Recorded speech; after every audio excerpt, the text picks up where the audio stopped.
اس نماز کے پڑھنے کے بعد جو آپ نے توبہ کے بعد پہلی نماز پڑھی ہے، رسول اللہ صلی اللہ علیہ وسلم فرماتے ہیں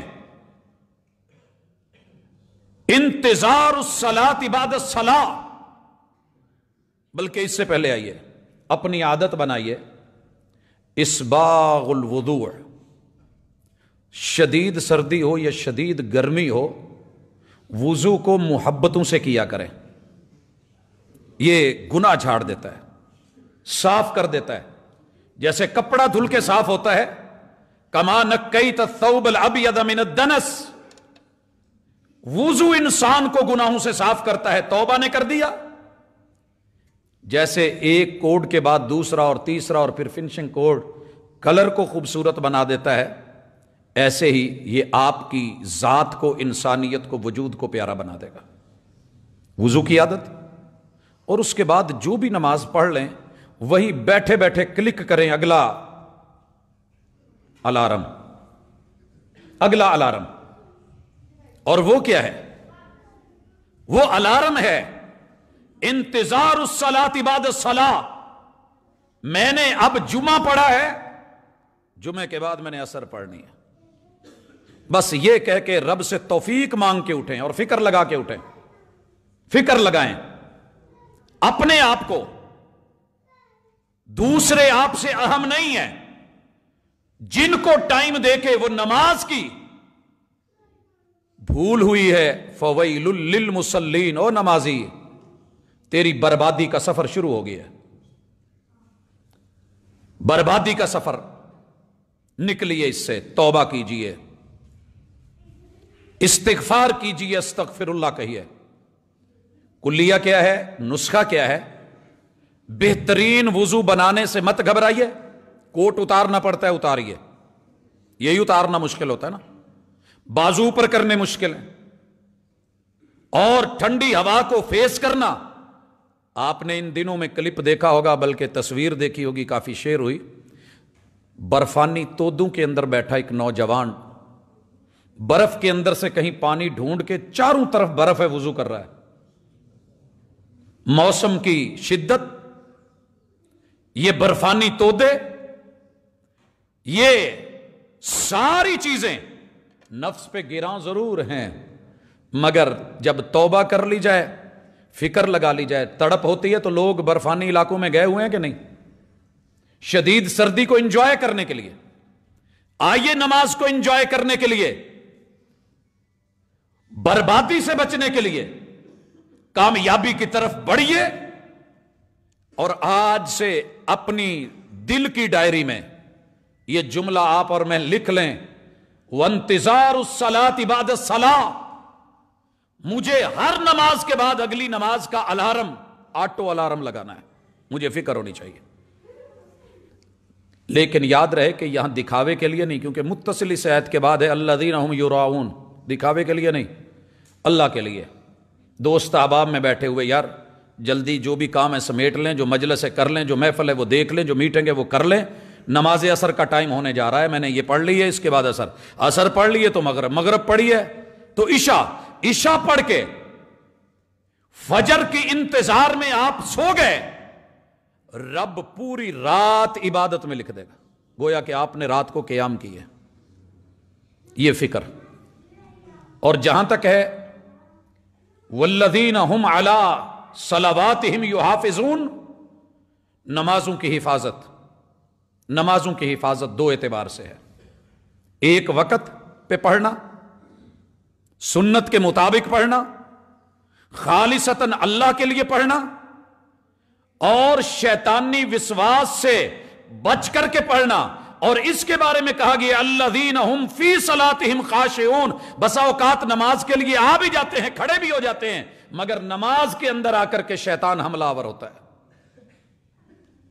غضب کیا تیری یاد نے مجھے آ ستایا نماز میں، میرے وہ بھی سجدے قضا ہوئے جو ادا ہوئے تھے نماز میں۔ اس کا حل کیا ہے؟ اس کا نسخہ بھی محمد الرسول اللہ صلی اللہ علیہ وسلم نے بتایا۔ آئیے توبہ کریں، جن نمازوں میں غفلت، حفاظت میں کمی، اللہ کی توحید اور خلوص کے اندر کمی آئی، کہیں دکھاوے کے لیے پڑھی گئی، تو خالصتاً اپنے رب کے لیے پڑھی ہے۔ توبہ کر کے، ریا سے توبہ، استغفار کیجیے، اللہ سے معافی مانگ کے پلٹیے۔ اور جو نمازیں پیغمبر کی سنت سے ہٹ کے پڑھی گئی ہیں وہ محفوظ نہیں ہوئیں، وہ سیف نہیں ہوتی۔ آپ کو پتہ ہے جب ہم کوئی فائل اپلوڈ کرتے ہیں یا آن لائن کوئی کام کر رہے ہوتے ہیں، ایک بھی مسنگ ہو جائے، ایک بھی مسنگ، بار بار ایرر شو کیا جاتا ہے کہ جناب آپ کہیں کچھ چھوڑ رہے ہیں، لہذا اس کو سیو نہیں کیا جائے گا، پہلے چیک کریں۔ ہم کئی بار سکپ بھی کرتے ہیں، چھوڑنا بھی چاہتے ہیں، آگے بھی بڑھ جاتے ہیں، مگر وہ فائل ایکسپٹ نہیں ہوتی، سیو نہیں ہوتی، اپلوڈ نہیں ہوتی۔ کیوں؟ سبق حاصل کیجئے گا، تیرے رب کے ہاں دنیا ساری کہے کہ نماز ہو گئی، اگر سنت میں کوئی چیز آپ نے چھوڑی ہے، تیرے رب نے اسے منہ پہ مارنا ہے، واپس لوٹا دینا ہے۔ عمل اوپر چڑھتے ہیں اور ایکسپورٹ ہوتے ہیں، یہاں سے ایکسپورٹ کوالٹی کا عمل ہی جانا ہے، ایک دھاگا کپڑے میں کم ہو، پورے لاٹ واپس کر دی جاتی ہے۔ ایک سلائی آگے پیچھے ہو جائے، جوتا بھی پیر بن کر کے تارک آباد میں دھکے کھاتا ہے، سیل لگتا ہے، یہ تو تیرا عمل ہے اللہ کے لیے، اللہ کے لیے۔ اگر سنت کے مطابق آپ سے کوئی کمی ہوئی ہے اور آپ کسی بہت بڑی پگڑی یا دستار یا کسی بزرگ یا ہستی یا امام یا بہت بڑے ادیب اور خطیب کی وجہ سے اس کے کہنے پہ مطمئن ہو کے کیے جا رہے ہیں، اللہ کے لیے محمد رسول صلی اللہ علیہ وسلم سے بڑا اس کائنات میں امام کوئی نہیں، محمد رسول صلی اللہ علیہ وسلم سے بڑھ کے بڑا ادیب بھی کوئی نہیں، خطیب بھی کوئی نہیں، محبوب بھی کوئی نہیں۔ جب وہ اپنے صحابی کو کہہ سکتے ہیں ارجی فصلی فانک لم تصلی، جا میرے صحابی پھر پڑھ، تین بار دہرائے مصطفیٰ علیہ الصلوۃ والسلام اور کہیں تیری نماز نہیں ہوئی، آج کا ایک امتی اٹھ کے کہہ دے ہو گئی ہے، تو نے فاتحہ پڑھی یا نہیں پڑھی، ہو گئی، آمین کہی یا نہیں کہی، ہو گئی، رفع الیدین کرا یا نہیں کرا، ہو گئی، ہاتھ اوپر باندھا یا نیچے باندھا، ہو گئی۔ کہاں ہے محمد رسول صلی اللہ علیہ وسلم کا فرمان؟ پھر تیری سوچ میں اور تیری فکر میں، تیری ڈائری میں یہ جملہ کیوں نوٹ نہیں ہوا؟ علیکم بسنتی، لوگوں میری سنت تم پہ فرض ہے، واجب ہے۔ فمن رغب عن سنتی فلیس منی، میری سنت سے ہٹ کے میرا علی بھی کام کرے، میری سنت سے ہٹ کے عبداللہ ابن عمر ابن العاص کاتب وہی بھی کام کرے، میری سنت سے ہٹ کے سیدنا عثمان ابن مظعون بھی کام کرے، میرا کوئی صحابی بھی کام کرے، پھر وہ میرا نہیں ہے۔ یہ حدیث سن کے تینوں صحابہ نے اپنے الفاظ واپس لے لیے تھے اور اپنا وتیرہ سنت کے مطابق کر لیا تھا۔ آپ اور میں کہاں کھڑے ہیں؟ جو جہاں لگا ہوا ہے، جو اڑا ہوا ہے، اور مطمئن ہے کہ میں نماز پڑھ رہا ہوں۔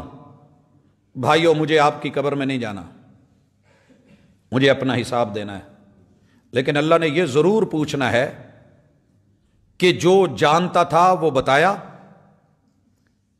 ڈنڈا سوٹا زبردستی مجبور کرنا یہ میرا کام نہیں ہے، میرا ذمہ بری ہے، انشاءاللہ میرا ذمہ بری ہے۔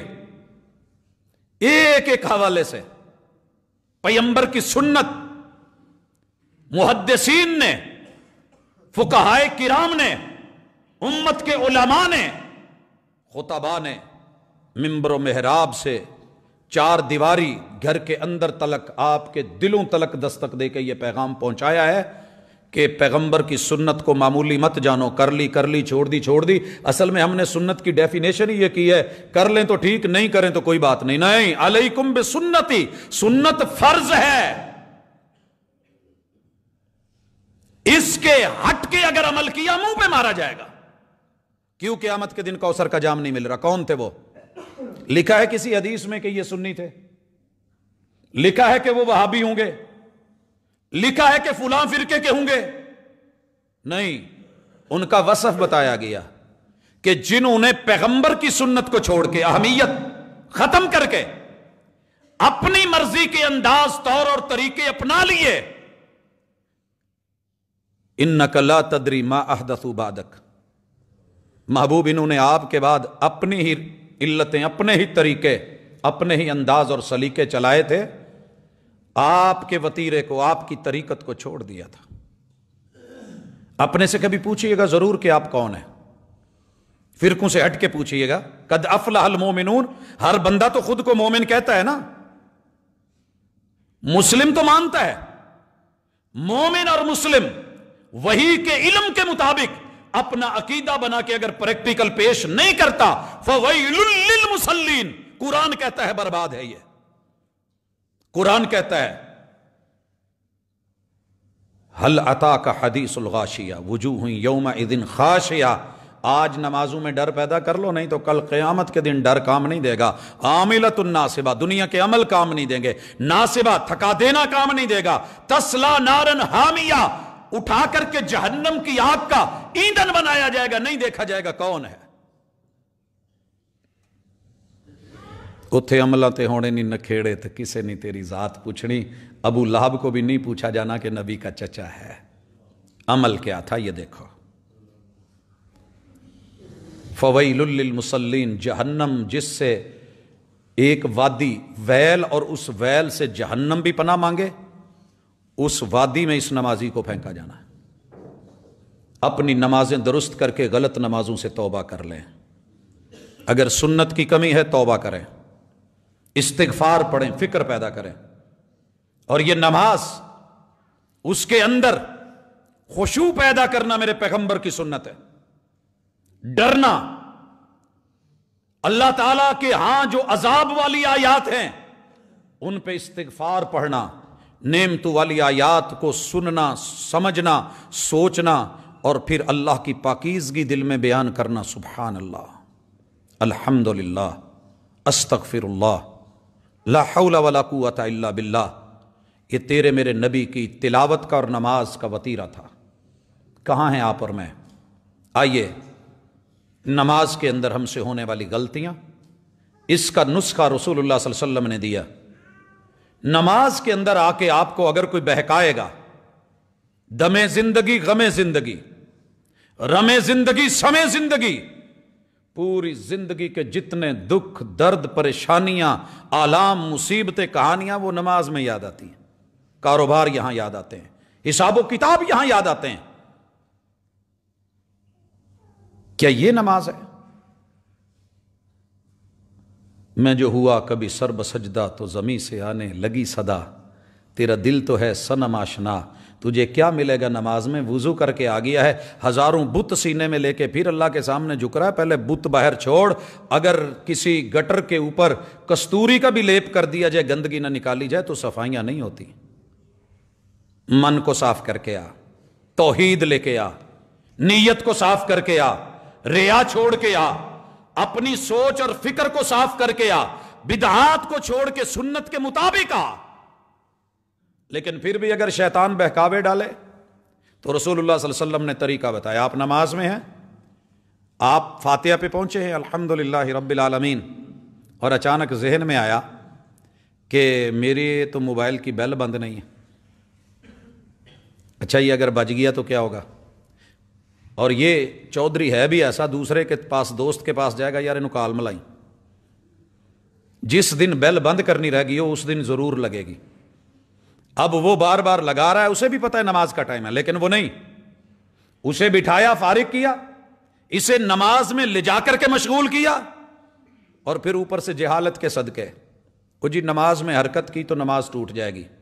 بھائیو، نماز میں حرکت نماز کی بہتری کے لیے کی جا سکتی ہے، نماز کی بہتری کے لیے نماز میں حرکت کی جا سکتی ہے۔ رسول اللہ صلی اللہ علیہ وسلم نماز پڑھ رہے تھے، آپ نے سترہ رکھا ہوا ہے اور بکری کا یا بھیڑ کا بچہ گزرنا چاہ رہا ہے، میرے محبوب نماز کے اندر آگے بڑھے ہیں اور سترے کے قریب ہو گئے ہیں، اسے نہیں گزرنے دیا، پیچھے سے گزارا ہے، کیونکہ جہاں بندہ سجدہ کرتا ہے اور جہاں کھڑا ہوتا ہے اس کی درمیانی جگہ سے گزرنا شیطان کا کام ہوتا ہے۔ انسان بھی گزرے، ہاتھ کے اشارے سے روکو، نہیں رکتا فَاضْرِبُوهُ فَإِنَّهُ شیطان۔ مومن مسلمان تو وہ ہوتا ہے جو نمازی کے سامنے سے نہیں گزرتا، لا علم تا نہیں خیال آیا، گزرنے لگا ہے، ہاتھ کا اشارہ ہے تو لڑے نہیں، رکے، اگر یہ نہیں رک رہا مار دو اس کو، یہ شیطان ہے۔ اور اگر نہ دکھنے والا شیطان ہو، نہ دکھنے والا، پھر کیا کریں؟ نماز کے اندر آپ اپنی بائیں طرف اس کی طرف تھوکنے کا، یہ اجازت ہے آپ کو، اس سے نماز خراب نہیں ہوگی۔ موبائل آن ہے، اس بیل چل گئی ہے، اس کو نکالیں، نکال کے بیل بند کر دیں۔ نماز میں خشوع ضروری ہے۔ کیوں کہا گیا کہ کھانا لگا ہو تو نماز نہیں ہوتی؟ حالانکہ جماعت کا ٹائم ہے، نماز کا ٹائم ہے، لیکن اگر بھوک شدید ہے اور نماز میں جا کے کھانے کی سوچنی ہے، پھر ایسی نماز کا کیا فائدہ؟ کہا پہلے کھانا کھا لے۔ کوئی بندہ نماز نہ پڑھے وَهُوَ يُدَافِعُهُ الْأَخْبَثَانِ، اس کو پیشاب یا پخانہ دھکیل رہا ہو، پریشر بنا ہوا ہو، ایسی حالت میں کہ چلیں 4 رکعت پڑھ کے 2 پڑھ کے پھر کر لوں گا، نہیں، کہا پہلے واش روم جائے، بھلے جماعت نکل جائے، لیکن نماز میں حاضر ہو تو خشوع اور خضوع ضروری ہے۔ الذین ہم فی صلاتہم خاشعون، خشوع اور خضوع سے، انہماک سے پڑھیے اور شیطان کی طرف تھوکیے۔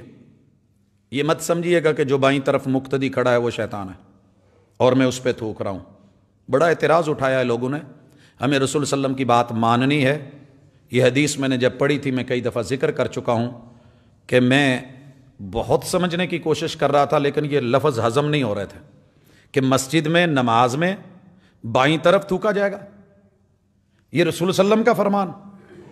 ہاں سمجھ آیا جب 2005 یا 6 میں غالباً میں ملت ڈگری کالج سے اور ملت چوک والے اشارے پہ رکنے کے بعد اگلے عزیز فاطمہ والے اشارے سے جو راجہ روڈ آتا ہے اس پہ آیا تو ایک بائک، بچہ ہے اس کے ساتھ، بہن ہے یا جو بھی ہے رشتے میں، اس کو کاواساکی والے کچھ اسٹوڈنٹس چھیڑ رہے تھے اور نوجوان اس کے خلاف جو ہے غلط حرکات میں، بڑی کوشش کی لیکن وہ باز نہ آئے، تو لڑکی نے پیچھے منہ کر کے جب ان کی طرف زور سے تھوکا تو ماشاءاللہ دونوں کی ریسیں ڈھیلی پڑ گئی، بریکیں لگ گئیں، پیچھے ہٹ گئے۔ یہ نفرت کا اظہار، اگر اس سے انسانی شیطان اتنا بھاگ سکتا ہے تو جو جینون شیطان ہے وہ کتنا پیچھے ہٹے گا؟ کہا اس کی طرف تھوک دیجئے کہ تو اسی لائق ہے، دفع ہو۔ اور مزید پھر کیا سکھایا؟ اسے بھگا کے کیا کرنا ہے؟ واپس لوٹ۔ وَصَلِّ صَلَاةَ مُوَدَّعٍ، نماز ایسے پڑھ تیری زندگی کی آخری نماز۔ اس سے بڑھ کر کے خشوع کا کوئی قاعدہ کلیہ نہیں۔